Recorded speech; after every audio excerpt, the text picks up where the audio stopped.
Bonjour à toutes et à tous, merci d'être là et merci à On est la Tech pour cette invitation et cette super journée. Voilà, j'ai vraiment apprécié ce qui précédait. Donc je suis Benjamin Sontag, je suis ingénieur en informatique, système et réseau. Je suis fondateur en 2004 d'Octopus, une petite entreprise d'hébergement de sites web et de mail et d'infrastructures web. Je vais vous proposer aujourd'hui de faire un petit tour des enjeux de l'écologie dans le numérique, en rappelant d'abord ce que contient ces deux concepts et en proposant des actions concrètes. Donc déjà dans mon métier professionnellement, quand vous allez sur un site web ou quand vous envoyez un mail, et ça arrive sur des serveurs dans des data centers, je ne vous apprends pas grand-chose. Si vous allez sur le site d'un de nos clients ou si vous leur envoyez un mail et que ça ne marche pas, il y a un des gars de l'équipe qui est en train de réparer, donc installation, sécurité, mise à jour, tout ça. C'est un métier de maintenance et un métier du temps long. C'est des trucs assez... C'est pas toujours très courant en informatique. On fait beaucoup de maintenance, mais souvent, on parle des développeurs, des développeuses. On parle beaucoup de temps réel, des dernières modes. Nous, on est dans la maintenance et le temps long. Et la particularité d'Octopus, c'est qu'on fait tout en logiciel libre. Donc, toutes nos infrastructures sont infogérées par uniquement des logiciels libres. Et on conseille surtout des logiciels libres à nos clients. Vous me connaissez peut-être déjà comme cofondateur de la Quadrature du Net, association de défense des libertés en 2008, qui défense des libertés à l'ère numérique, qui informe, défend les droits des citoyens au niveau français et européen.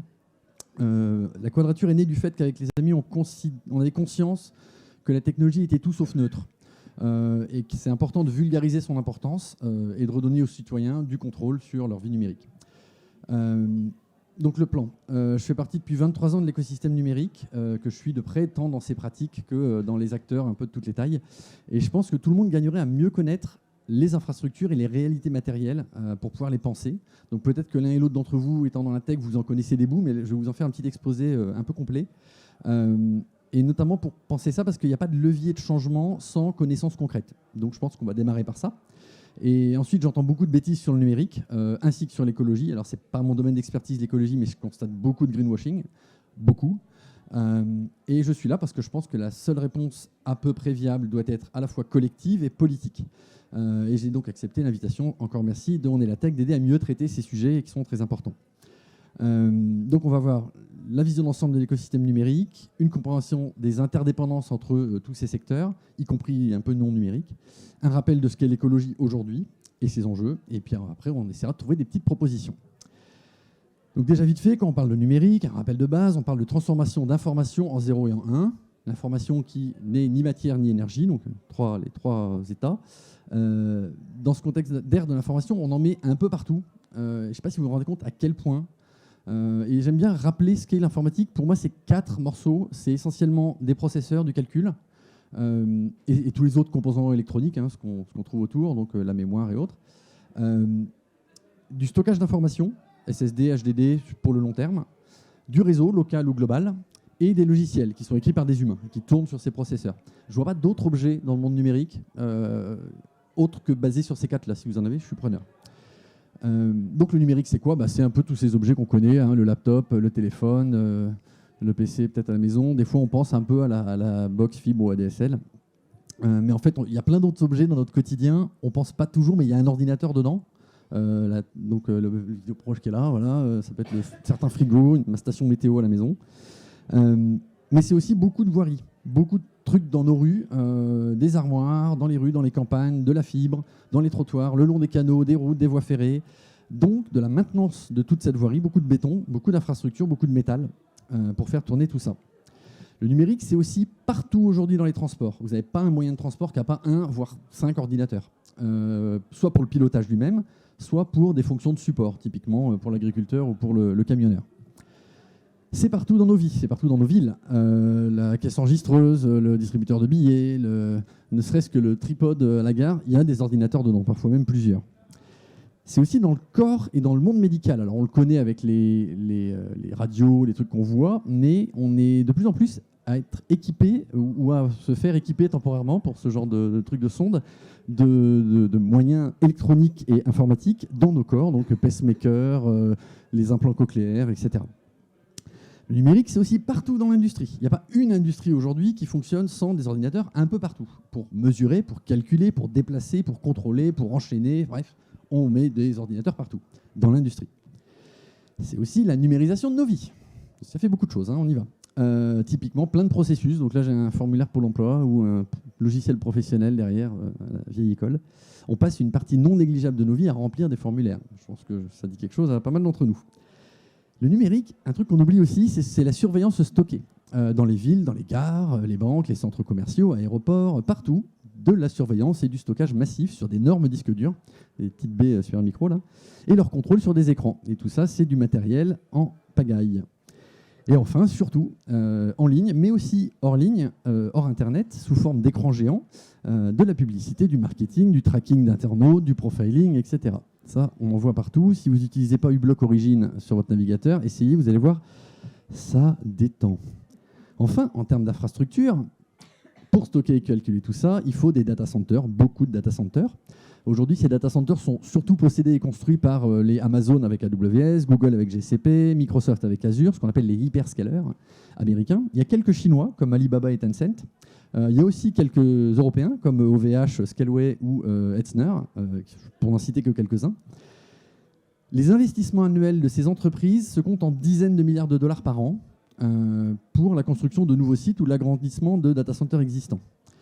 Ces data centers, ils centralisent plein de types de données différents, pas seulement les sites web et les mails ou nos données de cloud, mais aussi le stockage des caméras de surveillance, les données des voitures autonomes, les données des entreprises, les données de tracking publicitaire et de profiling, etc. Donc c'est énormément de diversité dans ce qu'on met dans les data centers. Et c'est d'ailleurs difficile d'avoir des informations qui découpent un peu le ratio de qui prend quoi. Enfin, on va terminer là-dessus. Le numérique, c'est une industrie colossale, surtout pour les composants électroniques, les chips et la mémoire. C'est fabriqué par quelques grandes entreprises, donc vous connaissez probablement Intel et Samsung. Peut-être vous ne connaissez pas TSMC, SMIC, SK Hynix ou Texas Instruments. Ces entreprises, j'ai retrouvé sur un wiki qui s'y consacre, ont prévu d'investir 440 milliards de dollars US sur les 4 prochaines années pour construire des usines de fabrication ou pour agrandir ou moderniser des sites existants. Donc c'est une énorme machine qui fournit 100% des processeurs et des ordinateurs du monde à d'autres industriels comme Dell, comme Hewlett-Packard, comme Siemens, IBM, Google, etc. Ces entreprises sont un enjeu géopolitique majeur. Il y a des enjeux colossaux. Typiquement récemment, il y a ASML, l'entreprise hollandaise qui fabrique les machines pour fabriquer les chips, qui s'est vu interdire par les États-Unis de vendre ces machines à la Chine, avec des histoires de brevets. Donc gros enjeu. Donc pour résumer, grand écosystème numérique. Ce sont des technologies avec un essor ininterrompu depuis les années 60. C'est dans tous les objets et sur toute la planète, vraiment partout. Ça implique des acteurs industriels colossaux dans des secteurs très divers. On est sur des ordres de grandeur qui dépassent de très loin l'usage individuel et qui met en œuvre des nombreuses interdépendances qui sont souvent très tendues. Une logistique de fabrication et de transport énorme. Une délocalisation des coûts écologiques, ça vous le savez probablement. L'endroit où on achète notre téléphone, ce n'est pas l'endroit où on va miner le cobalt ou là où l'eau pure manque pour fabriquer les chips, à Taïwan typiquement. Il y a des implications donc politiques et géopolitiques colossales et ce sont des technologies aujourd'hui, notamment pour les chips, qui utilisent tellement des technos de pointe, qui sont tellement à la pointe, qu'elles s'approchent aujourd'hui des limites de la physique. Aujourd'hui, dans un Xeon Gold, entre deux transistors, il y a 2 atomes. On commence à avoir des effets quantiques, c'est rigolo. Ça, c'est le monde numérique. On va parler un petit peu d'écologie maintenant. Alors, je ne suis pas expert du sujet. Je vous soumets le résultat de mes lectures depuis une bonne dizaine d'années. Pour moi, une forme de définition de l'écologie, ça pourrait être, que je propose pour cet exposé, la recherche d'un mode de fonctionnement de l'humanité sur Terre qui garantisse la pérennité de la civilisation humaine sur le temps long. Parce qu'en vrai, si on n'est plus là, la Terre, elle s'emportera comme elle peut. Quand on parle d'écologie, en général, on parle de nous. Donc là, je vous propose le schéma du Stockholm Resilience Center sur la droite qui montre les différentes limites planétaires. Je le trouve super intéressant parce qu'il montre à quel point on les dépasse. Alors, c'est une version de début d'année, on a une nouvelle qui a dépassé depuis. On voit que l'écologie, ça comprend certes le changement climatique, là, mais pas que. Donc le CO2 et les gaz à effet de serre, les autres, mais ça contient aussi d'autres sujets comme les cycles biogéochimiques du phosphore et de l'azote, l'acidification des océans, la disparition des terres arables, la biodiversité très importante, etc. Alors, petit point tout de suite pour être tranquille, j'aime bien me baser sur ce que dit la science et ce qu'étudient les scientifiques dans le monde de l'écologie.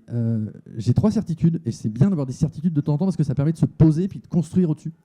La première, c'est qu'il y ait l'existence d'un changement climatique du fait des activités humaines. Ça fait l'unanimité dans la communauté scientifique. Les gens qui vous disent autre chose, ils ne sont pas dans la communauté scientifique. Ils essayent de vous vendre des trucs. Le changement climatique n'est pas le seul problème écologique majeur, c'est très important, le schéma ici nous le rappelle. Il y a beaucoup d'autres enjeux qu'il ne faut pas négliger, parce qu'en fait, si on concentre sur l'un d'entre eux, on va se prendre les autres comme des murs. Et la complexité du sujet est délirante. J'ai mis immense, mais délirante, c'est pas mal aussi. Plus je creuse ce sujet, plus j'ai l'impression que le trou est profond, si vous voulez. Enfin, que ce qui me reste à creuser est profond, pardon. Et un dernier point, le rapport Meadows, donc le rapport de Rome, les limites à la croissance, date de 1972. Pour moi, c'est un peu la première fois que l'humanité se dit « wow, wait a minute ». Premier rapport du GIEC 90, sixième rapport du GIEC 2022, ça fait 50 ans. 50 ans, oui. Exactement, 50 ans que la communauté scientifique alerte l'humanité. Il n'y a pas vraiment eu d'action à fort impact. C'est très très lent. Tout cela est très très lent. Et quand je dis fort impact, on va prendre un premier exemple, grand classique. Quand on parle d'écologie, on parle souvent d'énergie, notamment les énergies renouvelables. Il y en a partout. Il y a des éoliennes. Je suis picard, moi d'origine. Des éoliennes, il y en a vraiment partout. Puis j'habite maintenant dans l'Aube. Il y en a encore plus partout. C'est les deux départements où il y en a le plus. Alors on voit ici la consommation d'énergie de l'humanité depuis 1800. La bulle rouge en haut à droite, c'est les énergies renouvelables et non carbonées. Donc je les ai mis ensemble. Il y a éolien, solaire, hydraulique et nucléaire.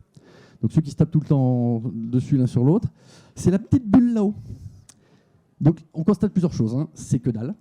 C'est vraiment que dalle. Les trois là, c'est gaz, pétrole, charbon. On constate une autre chose, ça ne fait qu'augmenter. Il y a deux moments dans l'histoire où ça a baissé, c'est les années 70, crise du pétrole, et la crise des subprimes. Mais si on oublie ces deux crises-là, si on les lisse, ça n'a toujours fait qu'augmenter. Y compris depuis qu'on commence à faire des énergies renouvelables, qui s'ajoutent à la somme. On n'a pas baissé le pétrole, on n'a pas baissé le gaz, et vous allez rire, enfin pas moi, on ne baisse pas vraiment le charbon. On croit qu'avec la Grande-Bretagne, quand ils ont arrêté le charbon pour faire du pétrole ou du gaz, non, ils ont brûlé encore plus de charbon en fait. Donc il n'y a aucune baisse de la consommation d'énergie, et les ENR dont on dit qu'ils remplacent les énergies fossiles, ils ne remplacent rien du tout, ils s'y ajoutent. Et ça, c'est très important. Donc ça, ce n'est pas une bonne nouvelle. Alors on se dit peut-être on va essayer d'aller sur autre chose que l'énergie. Il y a peut-être, je ne sais pas moi, est-ce qu'on mine moins de métaux, par exemple, dans les mines? Nope. Non seulement on n'en mine pas moins, mais tous les ans, on en mine plus que l'année d'avant. Et vous voyez, par exemple, l'aluminium, qu'on a commencé à bien le maîtriser, c'est parti en mode YOLO, quoi. Cuivre, zinc, plomb, nickel, étain par exemple. Voilà. On voit que ça augmente tout le temps. Allez, on va prendre un dernier exemple. Les cycles de l'azote et du phosphore, j'en parlais tout à l'heure, sont très perturbés. Ça provoque des problèmes de disparition des terres cultivables ou de non-cultivabilité de ces terres. Peut-être qu'on se dit qu'en faisant attention, on a baissé notre consommation d'engrais de synthèse.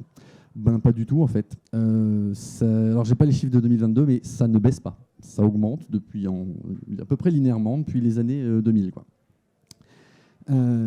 Conséquences écologiques concrètes, les terres sont de moins en moins cultivables et ça devient de plus en plus compliqué. Donc moi, toutes ces choses, ça me fait dire un truc, c'est il y a aucune, à mon avis, il n'y a aucune action écologique concrète ayant un impact au niveau mondial à ce jour. On fait des gros efforts, mais pour l'instant, ça n'a aucun effet sur le réel. On continue à accélérer dans le mur. Et il y a un autre truc, c'est que l'étude des limites planétaires, ça nous fait dire qu'une baisse de la consommation d'énergie et de matières extraites doit avoir lieu.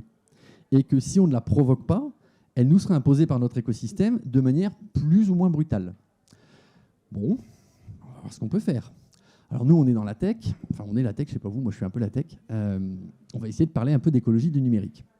Qu'est-ce qu'on peut faire pour baisser notre consommation de matière et d'énergie de manière significative, en lien avec les domaines du numérique? Allez, je vous propose qu'on écoute la ministre de la Transition énergétique, Agnès Pannier-Runacher, en mai 2022. Moi, je suis du côté de l'écologie des solutions, pas l'écologie des illusions. Tous, Français, aujourd'hui, on a envie de faire ces gestes qui permettent de sauver la planète. Et parfois, on n'a pas forcément les bons réflexes. On va fermer la lumière en pensant qu'on a fait des grosses économies d'énergie. Et puis, on va envoyer derrière un mail un peu rigolo à nos amis avec une pièce jointe. Et on aura consommé beaucoup plus d'énergie. Donc c'est aussi ces petits gestes qu'il faut accompagner et moi je ferai en sorte que cette transition énergétique débouche très rapidement sur des actes concrets. Agnès, tu dis des conneries. Alors c'est pas parce que c'est une femme, c'est juste parce que c'est l'exemple que j'ai eu à l'époque où j'ai préparé cette conférence en mai. Jusqu'à ce jour, on nous proposait surtout des petits gestes, limiter nos usages mail, vidéo, cloud. Alors qu'en fait, leur effet est mineur. Vous avez vu l'écosystème numérique, ce que ça représente. Le mail, là-dedans, c'est que dalle. Quand on vous dit c'est 8 watts, je ne sais pas comment les gens font ce calcul. Il y a eu plusieurs études, elles ont été débunkées 1000 fois. Donc en comparaison de l'omniprésence du numérique et des ordres de grandeur de l'industrie, qu'on a constaté juste avant, je pense que les gens qui préconisent les petits gestes, ils n'ont pas travaillé leur sujet, ils se moquent de vous et de nous. Ah, ça commence à bouger. En 2022, il y a l'ADEME, l'Agence pour le développement et la maîtrise de l'énergie, qui commence à proposer des actes un peu plus efficaces, à l'impact plus fort. Réparer nos appareils, ne pas les jeter, ne pas les remplacer. Parce qu'on consomme déjà moins de matière, des métaux, de l'eau, du gaz, des siliciums, des terres rares, tout ça, et d'énergie, parce que la fabrication et le transport très carboné en Chine de ces équipements, ça coûte cher. Mais ça reste des gestes faibles. Au début, j'ai été très militant de ça. Ça reste des gestes faibles, hélas. Pourquoi ? Parce que ces gestes de conservation ou de réparation, alors c'est important, hein, faites-le, mais ils dépendent quand même d'une industrie qui n'a aucun intérêt à nous faire acheter moins. Donc cette industrie, qu'elle le veuille ou non, elle va faire une forme d'obsolescence programmée, matérielle ou logicielle. Et je ne dis pas qu'elle le fait de manière active et concertée, tout ça. C'est juste qu'ils ont, même involontairement, ils n'ont pas intérêt à ce que ça tienne. Ils calculent leur truc pour que ça ne tienne pas. Parce qu'il faut nous vendre des équipements. Donc tant qu'on n'impose rien aux industriels, ils continueront à faire des téléphones portables qu'il faudra qu'on jette au bout de 2 ou 3 ans. Merci Fairphone, espérons que le 2 reste. Donc quand on réfléchit à nos petits gestes, on sature notre attention. On finit par nous désensibiliser, nous faire sentir impuissants. On oublie des usages et des secteurs entiers du numérique et on passe à côté des véritables enjeux. Ça, c'est un peu mon opinion. Et ça arrange beaucoup de monde. On l'a vu, les industriels n'ont pas envie qu'on consomme moins.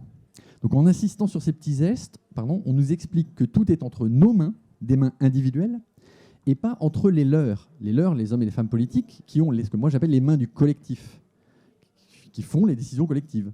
Et quand un politique nous parle de ces petits gestes, il se déresponsabilise. Il dépolitise le sujet de l'écologie. Or, ce qu'on voit, c'est que ces petits gestes, ils sont vraiment mineurs. Si on veut faire des gros gestes à impact pour favoriser la survie de l'espèce, hein, soyons clairs, il va falloir qu'on prenne des gestes collectifs. Donc, il va falloir repolitiser l'écologie, en quelque sorte. Et donc, le numérique, finalement. Donc, typiquement, même de nombreux citoyens qui se regrouperaient, ils n'arriveraient pas à faire plier un industriel. Même moi, gérant d'une entreprise de 12 personnes, je ne peux pas faire plier un industriel. Il me regarde, il fait « Oui, t'es gentil ». Je ne peux pas améliorer mon empreinte sans des solutions qui soient politiques, c'est-à-dire collectives ou négatives. Qu'est-ce que je veux dire là par collectif ou négatif ? Alors, une décision collective, c'est la normalisation, l'imposition de garanties, des performances minimales, un mieux-disant social. Il y a plein de choses qu'on peut faire de manière collective où on dit non, ça, on va mettre des lois et on va dire que non, il faut faire ça mieux. On commence, mais on a quand même toute une classe politique qui, depuis que je suis né, depuis 40 ans, nous dit non, mais on veut faire moins, on veut s'enlever de la société, nous, le politique. Mais non, mais on vous a élu pour gérer le collectif, en fait. Et les décisions négatives, alors celles-là, je les aime bien, c'est décider ensemble de ne pas faire quelque chose, voire de s'interdire de faire quelque chose. Ça me paraît vraiment important. Et tout à l'heure, Alexandre Molin, c'est ça, a évoqué un petit peu ça. Même lui, il évoque le fait de démonter des trucs. Moi, déjà, j'arrive à peine à convaincre autour de moi qu'il va falloir se dire on ne va pas faire des trucs. Je suis OK avec lui, il faut qu'on démonte. Il va falloir qu'on démonte. Et donc, qu'on choisisse. Voilà. Donc, je vous propose des cercles vertueux du secteur numérique pour essayer de voir qu'est-ce qu'on peut faire. Quelle action concrète pourrait avoir l'humanité pour que le secteur du numérique minimise son impact et participe réellement à aider la survie de l'espèce. Donc, je vous propose quelques exemples. Par exemple, consommer moins de matière et d'énergie avec nos devices. Juger certains usages sans intérêt, les restreindre ou les interdire. Réduire les attaques sur notre cognition, ça me paraît fondamental, surtout la publicité qui provoque la surconsommation. Rendre nos métiers, nos objets, nos outils moins dépendants et plus résilients. Alors ça ne marche pas pour aider à éviter le désastre écologique, mais ça nous aidera une fois qu'il sera arrivé. C'est-à-dire que plus ce sera difficile de survivre dans un monde en train de s'autodétruire, plus le fait d'être résilient et moins interdépendant nous aidera. Trouver des endroits où mettre du numérique a vraiment du sens. On ne fait pas ce genre de réflexion aujourd'hui. Et enfin, éviter les effets rebonds, directs ou indirects. Alors, l'effet rebond, c'est très important. C'est typiquement, j'isole ma maison pour consommer moins de chauffage, mais bon, je prends goût au confort, donc je monte la température, donc je consomme autant de chauffage. Effet rebond. Au final, on ne fait pas d'économie d'énergie. C'est très nombreux, les effets rebonds, et très sous-évalués. Il y a beaucoup d'études qui démontrent l'énorme importance de ces effets. Ne les oublions pas. Donc, je vais vous proposer des exemples. Allons-y. Un petit exemple. Bitcoin, vous connaissez, la plus célèbre des crypto-monnaies. Ça nécessite pour son fonctionnement d'être miné. C'est le calcul avec les doubles chats qu'il faut faire. Et ce minage permet la gestion des transactions. En 2021, Bitcoin a géré 4 transactions par seconde. Le réseau Visa, à lui tout seul, c'est 1700. Pour son minage, la consommation d'électricité est estimée à 134 TWh. C'est une belle unité, soit des émissions de CO2 d'environ 64 millions de tonnes de CO2, ce qui correspond au hasard à ce que toute l'humanité n'a pas produit de CO2 grâce à l'ensemble du parc de voitures électriques mondial. Je répète, l'effet positif cumulé de 100% du parc automobile électrique mondial, c'est-à-dire le fait qu'on ait pris des voitures électriques au lieu de prendre des voitures à pétrole, a été totalement annihilé par les mineurs de Bitcoin. Et Bitcoin, personnellement, pour moi, ça ne sert à rien, concrètement. Celles et ceux qui essaient de me prouver le contraire, en général, ils en ont et ils essaient de le faire monter. Donc, je n'ai pas trouvé d'exemple où ça sert à quelque chose. Mais j'en ai eu. J'ai été le premier Français à avoir une réponse des impôts pour me dire où est-ce que je devais déclarer mes revenus en Bitcoin dans la déclaration de revenus. Il y a très longtemps. Et je les ai vendus à 800 € le bout. J'étais hyper content à l'époque. Je propose donc tout simplement que le Bitcoin soit interdit en fait en France, voire en Europe. Et je pense que si l'Europe interdit les transactions en Bitcoin auprès des organismes financiers, il disparaît en quelques semaines, voire quelques mois. Et de même, je propose qu'on interdise le concept de crypto-monnaie basée sur le proof of work, c'est-à-dire le fameux minage gros consommateur d'énergie. Oui, je juge cet usage néfaste. Ça choque beaucoup de gens, mais en fait, il va falloir qu'on fasse ça, en fait, en vrai. On va continuer. En France, depuis 2016, tous les biens achetés de type numérique ont une garantie minimale de 2 ans. C'est pas mal, mais je propose que pour les biens numériques, on pourrait même appliquer ça à tout bien qui a une consommation de ressources initiales forte, par exemple les voitures électriques, l'électroménager, il n'y a pas beaucoup de numérique dedans, mais enfin c'est quand même grosse consommation. La garantie constructeur devrait monter progressivement, par exemple, à 10 ans. Ainsi, on serait sûr de pouvoir faire réparer un appareil en panne avant la fin de cette période, voire peut-être même après. Ça implique aussi que les constructeurs auraient donc tout intérêt à fabriquer des objets bien plus résistants. Il y avait un autre truc aussi que j'ai beaucoup aimé, c'est imposer la mise à disposition des schémas, plans, démontage et outils. C'est le Right to Repair Act aux États-Unis qui a été voté, je crois, uniquement dans l'État de New York en juin dernier. Très intéressant. Moi, j'ai connu l'époque où les télés, on avait les schémas et on pouvait changer les transistors de la télé, ou les condensateurs. Je vous parlais tout à l'heure de la maintenance chez Octopus. Dans mon entreprise, par exemple, on essaie de garder nos serveurs le plus longtemps possible. C'est un choix qu'on a fait. C'est difficile parfois à justifier à nos clients qu'ils soient sur des vieilles bécanes. En fait, si ça leur suffit, c'est bon. Et ça veut dire qu'on consomme moins de matière, concrètement. On ne va pas renouveler nos serveurs sous prétexte qu'ils sont vieux. Ils marchent, tu sais quoi, on va continuer à l'utiliser. Donc voilà, imposer des garanties progressivement de plus en plus longues. Ah, les écrans géants. Ils consomment une énergie de dingue. Ils sont compliqués à fabriquer, donc coûtent très cher en matière et en énergie. Ils nous imposent visuellement des publicités animées agressives qu'on ne peut mentalement pas éviter, franchement. Dans des espaces où on est plus ou moins obligé de passer, donc les gares, les métros, la rue, les commerces en tout genre. Un écran comme ceux qu'on voit là en gare, ça consomme autant d'électricité, ça consomme autant d'électricité qu'un foyer français moyen. Donc je ne sais pas si vous voyez, les dernières fois que vous êtes allé en gare, il y en a beaucoup. Et je parle aussi des gares de métro, etc. Moi, je suis pour l'interdiction totale de toute publicité lumineuse et toute publicité sur écran dans l'espace public et dans les lieux recevant du public. C'est une loi très facile à écrire, c'est un article. Voilà, point, fin de l'histoire. On arrête de foutre des écrans partout. Et cognitivement, on s'en porterait pas mieux. On s'en porterait beaucoup mieux, pas moins bien. On serait moins enclin à acheter toujours plus. En tout cas, je l'espère, parce qu'il n'y aura pas cette espèce d'attaque sur notre cognition permanente. J'ai un autre exemple à vous proposer. Même la Cour des comptes, elle est d'accord avec moi là-dessus. La vidéosurveillance, ça coûte très cher. Et son efficacité n'est que rarement, sinon jamais, mesurée. Est-ce que vous connaissez, dans vos professions respectives aux uns et aux autres et aux unes, un métier dans lequel on n'a rien à justifier de l'efficacité de ce qu'on fait? Je veux dire, on compte le nombre de minutes que vont pisser les emballeurs chez Amazon ou les aides-soignants dans les hôpitaux. La vidéosurveillance, non, ça passe, crème. Donc moi, je propose la suppression de tout système de vidéosurveillance inefficace. Et quand je dis inefficace, c'est qu'il n'a pas explicitement prouvé son efficacité. Il en resterait plus beaucoup. Il y a un vieux copain journaliste, Jean-Marc Manac, qui avait regardé ça de près. C'est effrayant. Vous pouvez aller voir le projet technopolis.fr de la Quadrature du Net qui renseigne et essaie de faire fuiter un peu tous les documents autour de ces systèmes de surveillance. Il y a pas mal à faire et je pense qu'il y a pas mal à enlever en vrai de ressources d'énergie et peut-être, pourquoi pas, remplacer ça par de la police de proximité si vous voulez vraiment de la police. Ça a prouvé être beaucoup plus efficace et donc, quelque part, beaucoup moins consommateur d'énergie et de matière. Un petit dernier pour la route, non, 2 petits derniers. Le RGPD, vous connaissez tous, ça sanctionne normalement lourdement le non-respect des données personnelles des citoyens européens. Il n'est pas appliqué strictement aujourd'hui, pas du tout. C'est vraiment, il y a des petites amendes, et des fois des grosses amendes, mais enfin à l'échelle du chiffre d'affaires des boîtes concernées, ce sont des petites amendes. Je pense qu'en l'appliquant strictement, on ferait baisser le tracking et la publicité ciblée, intrusive et abusive, qui représentent de grosses infrastructures. On ne se rend pas forcément compte, mais il y a des tonnes de ressources, des serveurs de tracking, des bases de données, des places de marché en temps réel qui nécessitent du matos complètement dingue. Je pense qu'il faut défavoriser les business models reposant sur l'exploitation de données personnelles et l'économie de l'attention. Voilà, ça me paraît aussi un truc nécessaire si on veut un peu calmer le jeu sur la consommation de matière et d'énergie de nos sociétés. Et puis un petit dernier pour la route, les prolétaires du numérique, je pense qu'Antonio Casilli a dû en parler ce matin. Les livreurs à vélo ou à scooter, c'est un peu les mineurs du XXIe siècle. Pour moi, l'écologie, c'est aussi une histoire d'inégalité et de conditions de vie en commun. Si on veut stabiliser notre écosystème, il faut réduire les inégalités. Je propose qu'on impose par exemple aux entreprises de salarier les travailleurs de leur plateforme, qui bénéficient des mêmes droits que les autres travailleurs, des droits qui ont été chèrement acquis dans de grosses luttes il y a un siècle, plus. Le numérique ne doit pas favoriser un moins-disant social. Et je pense que là, au milieu de On est la tech, je me fais beaucoup de copains.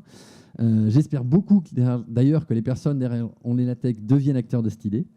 Et pour moi, l'écologie, c'est aussi dans quel monde on vit et avec quelle qualité de vie pour toutes et tous, pas que pour certains d'entre nous. Donc pour conclure, je rappelle que tout ce que l'on vient de voir, moi par exemple en tant qu'hébergeur, j'ai envie d'une entreprise d'hébergement verte. Mais je fais quoi? Je peux presque rien faire de significatif.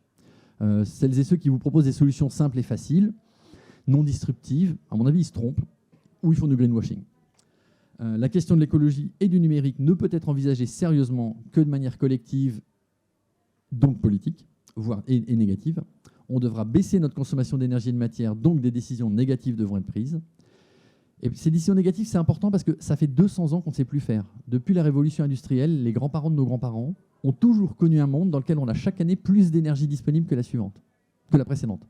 On peut faire toujours plus. On peut tout chercher en même temps. C'est fini. On ne peut plus. On ne sait pas dire on va ne pas faire quelque chose. Il serait peut-être temps de commencer. Voilà, c'est à peu près tout. Si vous avez des questions, je vous écoute. Merci.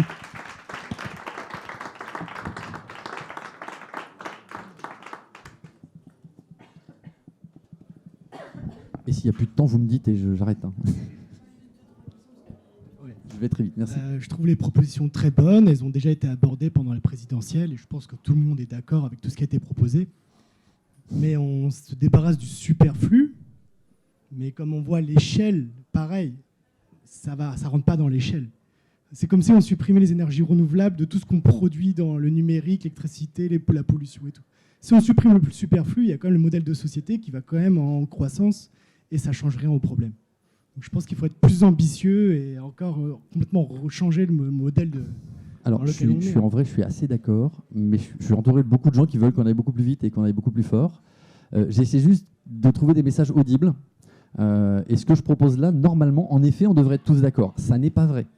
Je prends le pari, on va publier cette vidéo dans les jours à venir, je prends le pari qu'il va y avoir des gros débats où je vais perdre des copains de 20 ans, notamment certaines personnes que j'ai en tête, qui vont me dire « Non, mais c'est n'importe quoi, on ne peut pas se permettre. Non. » On n'est pas tous d'accord avec ça, vraiment, j'en suis convaincu. Et par ailleurs... Peut-être une question d'âge. Je suis assez rassuré quand je vois ma nièce être complètement énervée, qui a 20 ans, qui fait une école d'ingé et qui est énervée sur ces sujets. Par contre, je me suis concentré dans cette histoire sur les enjeux autour du numérique, parce que c'est des enjeux que je connais bien. Oui, il faut qu'on change de société. Oui, il faut qu'on arrête de se transporter tout le temps. Vous avez une famille qui est originaire du Portugal. Non, vous n'allez pas aller au Portugal tous les ans. Vous y allez aller au mieux tous les 5 ans. Il faut qu'on comprenne ça. Mais ça n'a pas trop d'enjeux numériques directs. Donc, je n'ai pas les chiffres, je n'ai pas étudié le sujet. Mais oui, il faudra qu'on change notre société. J'essaie de le proposer dans un domaine que je connais et dans un domaine que vous connaissez visiblement aussi. Mais oui, et puis c'est aussi, quand je propose par exemple d'enlever beaucoup de publicité, c'est aussi enlever des modèles de société dans lesquels on essaie toujours de nous vendre plus. Pour moi, c'est vraiment, il y a quand même des fondamentaux qu'il faut mettre à l'œuvre ici. Oui. C'est un peu un fantasme révolutionnaire, mais est-ce que dans le numérique, on ne pourrait pas, en tant qu'administrateur de réseau, faire tomber les aéroports de Paris pendant une semaine, par exemple? Et on aura de l'effet pour une fois. Je ne parlerai qu'en présence de mon avocat. Alors, il y a un problème, on a un problème, c'est les interdépendances. C'est possible, il y a des vrais dangers. Julian Assange est actuellement en prison dans un système judiciaire qui l'a trahi de bout en bout.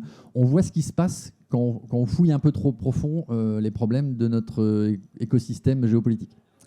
Donc oui, des gens pourraient faire ça, des administrateurs système à ADP pourraient s'amuser à faire que discrètement des choses se mettent à déconner de plus en plus. Je ne vais pas inviter des gens à le faire publiquement, mais ouais, faites-le. Par contre, je vois des gens qui descendent des antennes 4G ou qui coupent des fibres dans des fourreaux dans la rue, bah, ils empêchent plein de gens de communiquer entre eux, en fait. Donc il y a quand même des bons usages du numérique. Et ça, je trouve ça idiot. Et le problème, c'est qui on est pour juger de ça. Je pense qu'il faut qu'on ait un vrai débat de société aussi. Mais oui, typiquement, j'entendais ce matin, je ne sais quel ministre nous parlait du transport SNCF et dire que les avions, bientôt, on allait avoir des avions verts. Non. J'aimerais que la journaliste lui dise non, on n'aura pas d'avion vert. Ça n'est même pas dans les tableaux, c'est pas prévu. Oui, le transport maritime y arrive un peu, terrestre un petit peu, tout petit peu. L'aviation n'est pas, même pas dans ses objectifs aujourd'hui, ils n'arrivent pas à faire de l'aviation verte. Donc arrêtez de nous bassiner avec ça. Donc oui, va falloir faire des trucs un peu plus radicaux. C'est pas à moi d'en juger. Faites ça en votre âme et conscience. Je rejoins ce qu'on disait tout à l'heure, Hélène, c'est ça, qui disait on est dans une profession au chômage négatif, avec des pouvoirs de nuisance importants sur les choix de société, parce qu'en fait, si notre patron nous gave, on peut partir ailleurs et on va trouver du boulot. Et si vous êtes bon, d'autant plus. Donc oui, si vous êtes bon et que vous avez confiance en vous, faites des trucs, ouais, carrément. Soit en dehors de votre boulot, soit monter des scopes, j'en sais rien, moi. Mais oui, il va falloir être un peu plus radical que ça, probablement. Plus de questions, ça, c'est bien. Merci beaucoup.